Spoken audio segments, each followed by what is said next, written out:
പ്രിയപ്പെട്ടവരെ, ദാറുൽ ഖുർആൻ്റെ അങ്കണത്തിൽ നമ്മളിങ്ങനെ ഒത്തുചേരുമ്പോൾ ദാറുൽ ഖുർആൻ എന്ന പേര് നിങ്ങളുടെ മനസ്സിൽ ഇങ്ങനെ തെളിയണം. എന്താ ദാറുൽ ഖുർആൻ എന്ന വാക്കിൻ്റെ അർത്ഥം? ഖുർആനിൻ്റെ ഭവനം എന്നാണ്. നമ്മുടെ ഈ സ്ഥാപനത്തിൽ നൽകിയ പേര് തന്നെ വലിയ അർത്ഥം ധ്വനിപ്പിക്കുന്നതാണ്. ഖുർആനിൻ്റെ ഭവനമാണ് പ്രിയപ്പെട്ടവരെ ദാറുൽ ഖുർആൻ. മനുഷ്യർക്ക് വെളിച്ചമായി മാർഗദർശനമായി പ്രപഞ്ചനാഥൻ മുഹമ്മദ് മുസ്തഫ സല്ലല്ലാഹു അലൈഹി വസല്ലം അവതരിപ്പിക്കപ്പെട്ട ഈ മഹൽ ഗ്രന്ഥത്തിൻ്റെ ഒരു ഭവനമാണ് നമ്മൾ ഈ ദാറുൽ ഖുർആൻ പേര് നൽകിയിരിക്കുന്നത്. ഖുർആനിൻ്റെ ഒരു ഭവനം, പരിശുദ്ധ ഖുർആനുമായി എത്രമാത്രം നമുക്ക് ബന്ധം സ്ഥാപിക്കാൻ സാധിച്ചിട്ടുണ്ട് എന്ന് നമ്മൾ ആലോചിക്കണം. ഈ സ്ഥാപനം കൊണ്ട് ഉദ്ദേശിക്കുന്നത് തന്നെയാണ് മിമ്പറയിലൂടെ മഹാനായ പ്രവാചകൻ നിർവഹിച്ച ആ ദൗത്യമാണ് പ്രിയപ്പെട്ടവരെ എല്ലാ വെള്ളിയാഴ്ചകളും നിർവഹിച്ചു കൊണ്ടിരിക്കുന്നത്. എന്താ റസൂൽ നിർവഹിച്ചത്? ഇഖ്റഉൽ ഖുർആൻ വയുദക്കിറുൻ നാസ. കൃത്യമായി പരിശുദ്ധ ഖുർആൻ പാരായണം ചെയ്ത് ജനമനസ്സുകളിൽ സിട്ടാവിനെ പറ്റി, പരലോകത്തെപ്പറ്റി, ജീവിത ലക്ഷ്യത്തെപ്പറ്റി കൃത്യമായി അവബോധമുണ്ടാക്കാനാണ് ഖത്തീബുമാർ പ്രിയപ്പെട്ടവരെ ഇവർ ശ്രമിച്ചുകൊണ്ടിരിക്കുന്നത്. എന്ത് ലക്ഷ്യമാണോ പള്ളിയുടെ ഉദ്ദേശമേ, പള്ളിയുടെ സ്ഥാപിത ലക്ഷ്യമെങ്കിൽ ആ ലക്ഷ്യം റബ്ബിൻ്റെ അനുഗ്രഹത്താൽ നമ്മുടെ ദാറുൽ ഖുർആൻ പള്ളിയിൽ നടന്നുകൊണ്ടിരിക്കുന്നു. ആയിരക്കണക്കിന് ആളുകൾ പ്രിയപ്പെട്ടവരെ ഈ പള്ളിയിൽ ഒരു ജുമഅക്ക് എത്തിപ്പെടുന്നു എന്നത് അള്ളാഹുവിൻ്റെ അപാരമായ അനുഗ്രഹമാണ്. ഒരു ഉൾനാടാണല്ലോ എടത്തനാട്ടുകര, എങ്കിലും ഇസ്സത്തോടുകൂടി അഭിമാനത്തോടുകൂടി നമുക്ക് പറയാൻ പറ്റുന്ന രൂപത്തിൽ നമ്മുടെ പള്ളി മുന്നോട്ട് പോകുന്നുണ്ട്. ഈ സ്ഥാപനം ഫുൾ ടൈം ലൈവാണ്. എന്താ ലൈവ് ഉദ്ദേശിക്കുന്നത്? ദീൻ്റെ കൃത്യത ജനങ്ങളിലേക്ക് എത്തിച്ചു കൊടുക്കുന്ന ഒരു വലിയൊരു സെൻ്ററാണ് പ്രിയപ്പെട്ടവരെ ദാറുൽ ഖുർആൻ. ഇവിടെ നടക്കുന്ന മറ്റു ക്ലാസ്സുകളും അതുപോലെ തന്നെ അറബി കോളേജും മറ്റു വിഷയങ്ങളെപ്പറ്റി ഇവിടെ സ്വാഗത ഭാഷണം നടത്തി ബഹുമാന്യ സഹോദരൻ ഋഷി സൂചിപ്പിക്കുകയുണ്ടായി. ഈ സന്ദർഭത്തിൽ നീട്ടി സംസാരിക്കുന്നില്ല പ്രിയപ്പെട്ടവരെയും. ഈ സ്ഥാപനത്തെ നമ്മൾ നെഞ്ചോട് ചേർക്കണം, നമ്മുടെ ഹൃദയത്തോട് ചേർത്ത് വെക്കണം. നമുക്ക് നമ്മുടെ വീടിനോട് എത്രമാത്രം താല്പര്യമുണ്ടോ, നമ്മുടെ വീടിൻ്റെ കാര്യത്തിൽ എത്രമാത്രം ശ്രദ്ധയുണ്ടോ, അതേ ശ്രദ്ധ ഈ സ്ഥാപനത്തിൻ്റെ കാര്യത്തിൽ പ്രിയപ്പെട്ടവരെ നമുക്കുണ്ടാകണം. അതിൻ്റെ ഓരോരോ കാര്യങ്ങളിലും നിങ്ങളുടെ മനസ്സും നിങ്ങളുടെ പ്രാർത്ഥനയും ഉണ്ട് എന്നത് ഈ സ്ഥാപനം ഇസ്സത്തോടു കൂടി പോകുന്നു എന്നതിന് കൃത്യമായ തെളിവാണ്. എല്ലാവരും ഈ സ്ഥാപനത്തെ സ്നേഹിക്കുന്നുണ്ട്. ഇവിടെ വന്ന് ഒരല്പസമയം ചെലവഴിക്കാൻ ആഗ്രഹിക്കുന്നവരാണ് ഈ എടത്തനാട്ടുകരയിലെ എല്ലാ ആളുകളും. ഇത് ഈ പ്രദേശത്തുകാരുടെ സ്ഥാപനമാണ്, ഏതെങ്കിലും ഒരു വിഭാഗത്തിൻ്റെതല്ല. ഈ പ്രദേശത്തുകാരുടെ എല്ലാവരുടെയും ഒരു സ്ഥാപനമാണ്. എല്ലാവർക്കും ഈ സ്ഥാപനത്തിൽ വരാം, പള്ളിയിൽ വരാം. ഇവിടുത്തെ എല്ലാവിധ സ്ഥാപനങ്ങളിലെ എല്ലാ കാര്യങ്ങളും ഉപയോഗപ്പെടുത്താൻ എല്ലാവർക്കും അവസരമുണ്ട്. അൽഹംദുലില്ലാഹ്, ഈ സ്ഥാപനം സ്ഥാപിതമായിട്ട് 10 വർഷമായി എന്ന് പറഞ്ഞല്ലോ. ഈ പരിസര പ്രദേശങ്ങളിലെ സകല ആളുകളും ഈ സ്ഥാപനത്തെ ആ നിലക്ക് തന്നെയാണ് നോക്കിക്കാണുന്നത്. അതുകൊണ്ട് തന്നെ നമ്മൾ ഓരോരുത്തരും ആലോചിക്കണം, ദാറുൽ ഖുർആനിൻ്റെ പേര് അന്വർത്ഥമാകുന്നൊരവസ്ഥാവിശേഷം നമ്മുടെ ജീവിതത്തിൽ ഉണ്ടായിട്ടോ എന്ന് ആലോചിക്കും. ഈ സ്ഥാപനം വന്നിട്ട് നമുക്ക് ഖുർആൻ പഠിക്കാൻ പറ്റിയോ? പരിശുദ്ധ ഖുർആനുമായി എത്രമാത്രം ബന്ധം നമുക്ക് സുദൃഢമാക്കാൻ പറ്റിയിട്ടുണ്ട് എന്നാണ് ഇത്തരുണത്തിൽ എൻ്റെ പ്രിയപ്പെട്ട സഹോദരങ്ങൾ ഈ സംസാരങ്ങൾക്ക് നാണുങ്ങളും പെണ്ണുങ്ങളും ആലോചിക്കേണ്ടത്. ഇന്നല്ലെങ്കിൽ നാളെ ഇവിടെ വിട്ടു പോകേണ്ടവരാണ്. എത്ര മരണങ്ങൾ! എടത്തനാട്ടുകരക്കാരെ ഞെട്ടിപ്പിച്ച 2 മരണങ്ങളാണ് നമ്മുടെ ഈ സ്ഥാപനത്തിൽ കൃത്യമായി ഖുർആൻ പഠന ക്ലാസ്സിൽ ഭാഗവാക്കാകുന്ന ബഹുമാനായ സൈനുദ്ദീൻ മാഷയുടെ മരണം ഓർക്കുമ്പോൾ തന്നെ പ്രിയപ്പെട്ടവരെ വേദനയാണ്. ഇത്രമാത്രം കൃത്യമായി ഒരു ഇൻസ്ട്രക്ടർ എന്ന നിലക്ക്, ക്ലാസ് എടുക്കുന്ന ഒരു അധ്യാപകൻ എന്ന നിലക്ക് ഇത്രമാത്രം മധുരത്തോടു കൂടി ക്ലാസ്സിൽ വരുന്നൊരു വ്യക്തി അപൂർവമാണ് പ്രിയപ്പെട്ടവരെ. എടുക്കുന്ന ക്ലാസ് കൃത്യമായി എഴുതിയെടുക്കുകയും അത് തൊട്ടടുത്ത ആഴ്ച ചെല്ലിത്തരുകയും അതിൻ്റെ ഒരു മാധുര്യം കണ്ടെത്തുകയും ചെയ്ത ഒരു ബഹുമാന്യ സഹോദരനാണ് മരണപ്പെട്ട. അല്ലാഹു മഗ്ഫിറത്ത് നൽകുമാറാകട്ടെ. റഫീഖ് മാഷും നമ്മുടെ ഈ സ്ഥാപനത്തിൽ, നമ്മുടെ ക്ലാസ്സിനും നമ്മുടെ ഈ സ്ഥാപനത്തിൽ വന്നിട്ടുണ്ട്.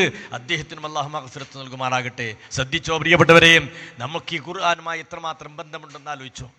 ഈ ഖുർആൻ നമുക്ക് ഷഫീആയി നാളെ പരലോകത്ത് കടന്നു വരും. ഇന്നല്ലെങ്കിൽ നാളെ ഞാനും നിങ്ങളും മറിഞ്ഞു വീഴുമ്പോൾ ഈ ഖുർആൻ നമുക്ക് ഷഫീആയി കടന്നു വരണം. അള്ളാഹിൻ്റെ ഖുർആൻ കൊണ്ട് പല നേട്ടങ്ങളുണ്ട്. ഒന്ന് ഷഫീ ആണ്, ആരോരും സഹായിക്കാൻ ലോകത്ത് ഈ ഖുർആൻ നമുക്ക് റെക്കമെൻഡിനായി കടന്നു വരും. ആരെ ഈ ഖുർആൻ റെക്കമെൻഡ് ചെയ്യുകയുള്ളൂ? ഖുർആനുമായി ബന്ധമുള്ളവരെ മാത്രമേ റെക്കമെൻഡ് ചെയ്യുകയുള്ളൂ. ഇഹപര സൗഭാഗ്യം ആഗ്രഹിക്കുന്നുണ്ടോ? ഖുർആൻ നെഞ്ചിലേറ്റണം പ്രിയപ്പെട്ടവരെയും. മഹാനായ റസൂലുള്ളാഹി പറഞ്ഞല്ലോ, ഉത്കൃഷ്ടരായ പ്രവാചകന്മാരുടെ കൂടെയാണ്, മലക്കുകളുടെ കൂടെയാണ് ഖുർആൻ പഠിക്കുന്നവരെന്നാണ്. ഇത്രയും ഒരു സ്ഥാപനം റബ്ബുൽ ഇസ്സത്ത് നമുക്ക് തുറന്നു തന്നിട്ട് പ്രിയപ്പെട്ടവരെ, അതിൻ്റെ സൽഫലങ്ങൾ ഉപയോഗപ്പെടുത്തുവാൻ നമ്മൾ മെനക്കെട്ടില്ലെങ്കിൽ നമുക്ക് നഷ്ടമായി തീരുമെന്ന് എൻ്റെ പ്രിയപ്പെട്ട സഹോദരങ്ങൾ അറിയിക്കുകയാണ്. അല്ലാഹുവിൻ്റെ റസൂൽ പറയാണ്, നാളെ പരലോകത്ത് ഖുർആൻ പഠിക്കുന്നവരാരുടെ കൂടെയാണ് മഅ സഫറത്തിൽ കിറാമിൽ ബറ. മറ്റൊരു തിരുവചനത്തിലൂടെ ഖുർആൻ എത്രമാത്രം നമുക്കറിയുമോ അത്രക്കും ഉയർച്ച നാളെ പരലോകത്തിൽ ലഭിക്കുമെന്നാണ്. ഇന്ദ ആഖിരി ആയത്തിൻ റസൂലുള്ളാഹി പറയാണ്, ഒരു വിശ്വാസി സ്വർഗത്തിലെത്തുമ്പോൾ അവൻ പദവികളായി ഉയർന്നുയർന്നങ്ങ് പോകുമെന്നാണ്. എത്രത്തോളം എന്നാൽ അവൻ പഠിച്ച ആയത്തിൻ്റെ അവസാനത്തെ ആയത്താണ് അവൻ്റെ ഉയർച്ചയുടെ അവസാനത്തെ അവസ്ഥ എന്ന് മഹാനായ റസൂലുള്ളാഹി പഠിപ്പിക്കുമ്പോൾ, ഇതാ ഖുർആൻ്റെ അങ്കണത്തിൽ ഇതിൻ്റെ വാർഷികാഘോഷത്തിൽ പങ്കെടുത്തുകൊണ്ടിരിക്കുന്ന പ്രിയപ്പെട്ടവരെയും നമുക്ക് ഈ സ്ഥാപനം വന്നിട്ട് എന്ത് നേട്ടം നേടാൻ പറ്റി എന്ന് ആലോചിക്കണം. ഈ ഖുർആൻ നമ്മുടെ ഹൃദയത്തിലേക്ക് പ്രവേശിപ്പിക്കുവാൻ, ഒരു സബബാക്കി മാറ്റാൻ ഈ സ്ഥാപനത്തെ നമുക്ക് ഉപയോഗപ്പെടുത്താൻ പറ്റിയോ എന്ന് ആലോചിക്കണം. പ്രിയപ്പെട്ടവരെയും, മനുഷ്യൽ ഉത്തമരാരാ? ഖുർആൻ പഠിക്കുന്നവരാ. പല മാനദണ്ഡങ്ങളുമാണ് മനുഷ്യരുടെ ഉയർച്ച താഴ്ചകൾ വിലയിരുത്താൻ നമ്മൾ ഉപയോഗപ്പെടുത്തുന്നത്, പല മാനദണ്ഡങ്ങളുമാണ്. പക്ഷേ റസൂലുള്ളാഹി പറയുന്നു, നിങ്ങൾ ഉത്തമനാരാ? ഖൈറുക്കും മൻ തഅല്ലമൽ ഖുർആന വഅല്ലമ. അല്ലാഹുവിൻ്റെ ഖുർആൻ പഠിക്കുന്നവനും പഠിപ്പിക്കുന്നവനുമാണ് ഏറ്റവും ഉത്തമനെന്ന് റസൂലുള്ളാഹി പറഞ്ഞെങ്കിൽ, പ്രിയപ്പെട്ടവരെ, ഈ സംസാരം കേൾക്കുന്നവരെ നമുക്ക് ആ കൂട്ടത്തിൽ ഉൾപ്പെടാൻ പറ്റണം. ഞാൻ സൂചിപ്പിക്കണം എന്താണെന്നോ, നമ്മൾ ഈ സ്ഥാപനത്തെ നെഞ്ചോട് ചേർക്കണമെന്നാണ്. ഇതിൻ്റെ എല്ലാ കാര്യങ്ങളിലും കൃത്യമായ ഇടപെടലുകൾ നിങ്ങളത് ഉണ്ടാകണം. പ്രാർത്ഥനയും വേണം. വലിയ ഇപ്പോൾ മെയിൻ്റനൻസിന് വേണ്ടി വലിയൊരു സംഖ്യ ചിലവാഴി. പ്രിയപ്പെട്ടവരെയും, നമ്മൾ ഈ സ്ഥാപനത്തിന് വേണ്ടി വളരെയേറെ ഇടപെടുന്ന, അവിടെ സൂചിപ്പിക്കപ്പെട്ടുവല്ലോ, ഈ സ്ഥാപനത്തിൻ്റെ എല്ലാം കാര്യങ്ങളിൽ ഓരോരോ നിമിഷാർദ്ധങ്ങളിലും ഈ സ്ഥാപനത്തിൻ്റെ ഉയർച്ചയ്ക്ക് വേണ്ടി ഇടപെടുന്ന മഹൽ വ്യക്തിത്വമാണ് പ്രിയപ്പെട്ടവരെ ഇസ്ലാം ഓർഗനൈസേഷൻ്റെ സംസ്ഥാന പ്രസിഡന്റ് PN അബ്ദുൽ ലത്തീഫ് മദനി. എൻ്റെ പ്രിയപ്പെട്ടവരോട് പറയട്ടെ, ആത്മാർത്ഥമായി അദ്ദേഹത്തിന് വേണ്ടി നിങ്ങൾ ദുആ ചെയ്യണം. അദ്ദേഹത്തിന് സിഹ, ആഫിയ, ആരോഗ്യത്തിനു വേണ്ടിയും ഈ നന്മയുടെ കാര്യങ്ങളിൽ ഇടപെടുന്ന വ്യക്തി എന്ന നിലക്ക് ഇതൊക്കെ നാളെ പരലോകത്ത് വലിയ ദർജയിലേക്ക് എത്താൻ വഴിയൊരുങ്ങുന്ന സുഹൃതമായി മാറാൻ അദ്ദേഹത്തിന് വേണ്ടി ദുആ ചെയ്യണമെന്ന് പ്രിയപ്പെട്ടവരെ പ്രത്യേകിച്ച് അറിയിക്കുകയാണ്. അദ്ദേഹത്തിൻ്റെ ഇടപെടലുകളാണ് എത്ര സ്ഥാപനങ്ങൾ, എത്ര ദാറുൽ ഖുർആനുകൾ, എത്ര മസ്ജിദുകൾ നമ്മളെ കേരളക്കരയിൽ വന്നു. അദ്ദേഹം ഒരു സബബാണ്, അദ്ദേഹം ഒരു കാരണക്കാരനാണ്. പക്ഷേ അത് വല്ലാത്തൊരു മനസ്സാണ്. പ്രിയപ്പെട്ടവരെ, ഈ ദാറുൽ ഖുർആന്റെ വാർഷികാഘോഷത്തിൽ അധ്യക്ഷ ഭാഷണം നടത്തുന്ന എൻ്റെ പ്രിയപ്പെട്ടവരോട് പറയാനുള്ളത്, പേരെടുത്തുകൊണ്ട് തന്നെ PN വേണ്ടി നിങ്ങൾ ദുആ ചെയ്യണം. അങ്ങനെ നമ്മുടെ പണ്ഡിതന്മാർക്ക് ദുആ ചെയ്യണം. നമ്മുടെ ഈ ആദർശത്തിൻ്റെ ഉയർച്ചയ്ക്ക് വേണ്ടി രാപ്പകലില്ലാതെ അധ്വാനിക്കുന്ന ആളുകൾക്ക് വേണ്ടി ദുആ ചെയ്യണം. പ്രിയപ്പെട്ടവരെ, അള്ളാഹുവിൻ്റെ തൗഫീഖാണ്. നമ്മൾ ഈ സ്ഥാപനം 10 വർഷമായി എന്ന് പറഞ്ഞല്ലോ. ഓരോ ദിവസവും ഇതിൻ്റെ ഉയർച്ചയിലേക്ക് കുതിച്ചുകൊണ്ടേയിരിക്കുകയാണ്. ഇപ്പം ശരിക്കും ഇവിടെ വീർപ്പ് മുട്ടിയൊരു അന്തരീക്ഷമാണുള്ളത്. സ്ഥാപനങ്ങളാൽ വീർപ്പ് മുട്ടിയൊരവസ്ഥ. നമുക്ക് ചില സ്ഥാപനങ്ങൾ ഇതിൻ്റെ ഉള്ളിൽ നിന്ന് പുറത്തിറക്കേണ്ട അവസ്ഥയുണ്ട്. അറബിക് കോളേജ് ആകട്ടെ, അതിനൊക്കെ വിശാലമായ ഗ്രൗണ്ടും സംവിധാനങ്ങളും വേണം. അതൊക്കെ നമ്മുടെ മുന്നിൽ പ്രതിബന്ധം സാമ്പത്തിക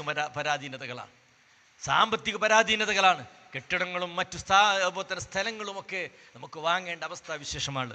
ശ്വാസം വിടാൻ സ്ഥലമില്ലാത്ത ഒരവസ്ഥയാണ് നമ്മളെ ഈ സ്ഥാപനത്തുള്ളത്. 100-600-ലധികം കുട്ടികളും ഇവിടെ പഠിച്ചുകൊണ്ടിരിക്കുന്നു എന്ന് പറഞ്ഞാൽ ഈ ഒരു ചുരുങ്ങിയ വൃത്തത്തിനുള്ളിൽ അള്ളാഹുവിൻ്റെ തൗഫീഖാണ്. പ്രിയപ്പെട്ടവരെ, ഞാൻ നീട്ടി സംസാരിക്കുന്നില്ല. നിങ്ങളിതിൻ്റെ അനുഭവം കൃത്യമായി ജീവിതത്തിൽ ഇത് അനുഭവിച്ചു കൊണ്ടിരിക്കുന്ന ആളുകളാണ്. അതുകൊണ്ട് കാര്യമായി ഈ വിഷയത്തിൽ കൂടുതൽ സംസാരിക്കേണ്ട ആവശ്യമില്ലെന്ന് ഞാൻ മനസ്സിലാക്കുന്നു. എങ്കിൽ തന്നെയും നമ്മളിതിനു വേണ്ടി ദുആ ചെയ്യണം. അള്ളാഹുവിനോട് ആത്മാർത്ഥമായി നമ്മുടെ പ്രാർത്ഥന ഈ സ്ഥാപനത്തുണ്ടാകണം. അതുപോലെ തന്നെ ഇതിൻ്റെ നടത്തിപ്പുകാരും അതിൻ്റെ മുന്നിൽ നിൽക്കുന്നവരും അതിനു വേണ്ട കാര്യങ്ങൾ കൃത്യമായി ഇടപെടുന്നവർക്കൊക്കെ തന്നെയും നിങ്ങൾ പ്രാർത്ഥിക്കണം. ഈ പ്രദേശത്തുള്ള സകലർക്കും ഏത് സമയത്തും കടന്നു വരാൻ പറ്റുന്ന രൂപത്തിൽ തുറന്ന് വെച്ച ഒരു സ്ഥാപനമായി ഇത് മാറണം. എല്ലാവർക്കും വരാം. ഏതൊരാളെയും നമ്മൾ അകറ്റണ്ട. എല്ലാവരെയും കൂട്ടിപ്പിടിക്കാനും എല്ലാവരെയും അടുപ്പിക്കുവാനും എല്ലാവരെയും ഒന്നിച്ചു കൊണ്ടുപോകുവാനുള്ള ഒരു മനസ്സ് പ്രിയപ്പെട്ടവരെ നമുക്കുണ്ടാകണം. റഹ്മാനായ റബ്ബ് ദാറുൽ ഖുർആൻ എന്ന പേരിന് അന്വർത്ഥമായ നിലയിൽ ജീവിതത്തെയും ചിട്ടപ്പെടുത്തുവാൻ നമുക്കെല്ലാവർക്കും തൗഫീഖ് നൽകട്ടെ എന്ന് മാത്രം പ്രാർത്ഥിച്ചുകൊണ്ട് എൻ്റെ വാക്കുകൾ ഉപസംഹരിക്കുന്നു. വസല്ലല്ലാഹു അലാ മുഹമ്മദിൻ വഅലാ ആലിഹി വസ്വഹാബിഹി അജ്മഈൻ വആഖിറു ദഅ്വാനാ അനിൽ ഹംദുലില്ലാഹി റബ്ബിൽ ആലമീൻ. അസ്സലാമു അലൈക്കും വറഹ്മത്തുള്ളാഹി വബറകാതുഹു.